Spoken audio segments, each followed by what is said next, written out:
Hi friends, welcome back to Imagination Station. Okay, so we're diving into a world without color. You've got to admit, that's a pretty interesting concept. Like, imagine everything, and I mean everything, just turned gray. Yeah, it really makes you think, huh. And this place, Colorville, well, it's the heart of our story. Imagine a world exploding with color, every shade you can imagine, and then suddenly, it's all gone.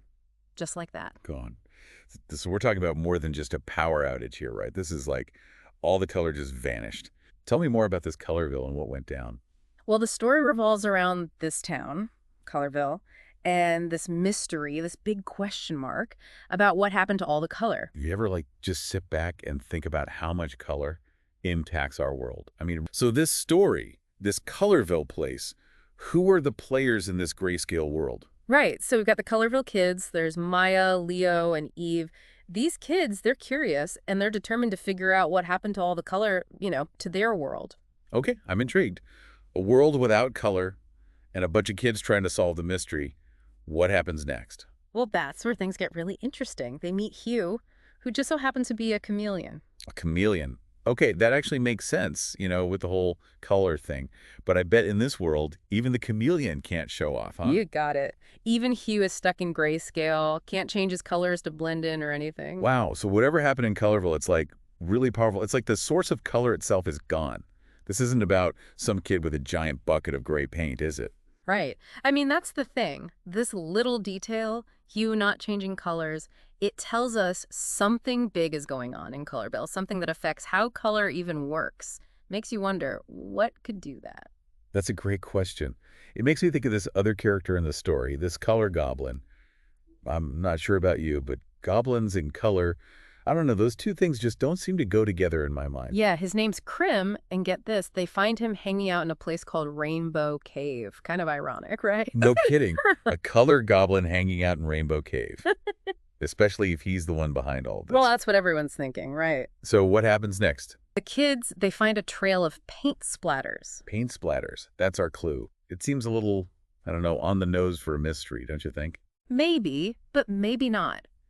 Think about it. We see paint splatters, and we usually think, oh, someone had an accident, or maybe someone was rebelling, making a statement.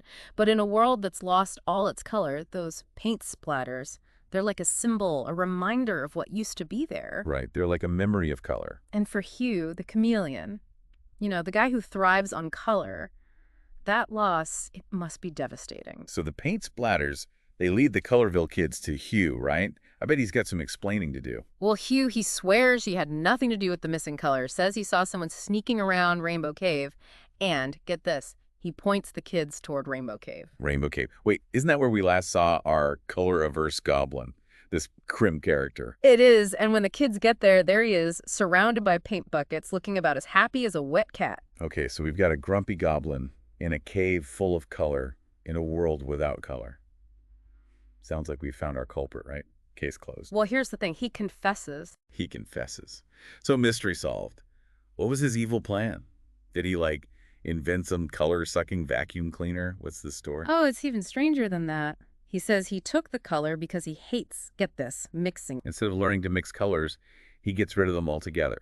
I guess that's one way to avoid making a mistake. Mm-hmm. But how do the kids react to all of this? Do they, try to punish him, teach him a lesson? Actually, no, they do something really surprising. They teach him, they get him involved, show him how to mix colors, how to play with them. And when they accidentally make a muddy mess, they laugh. They laugh.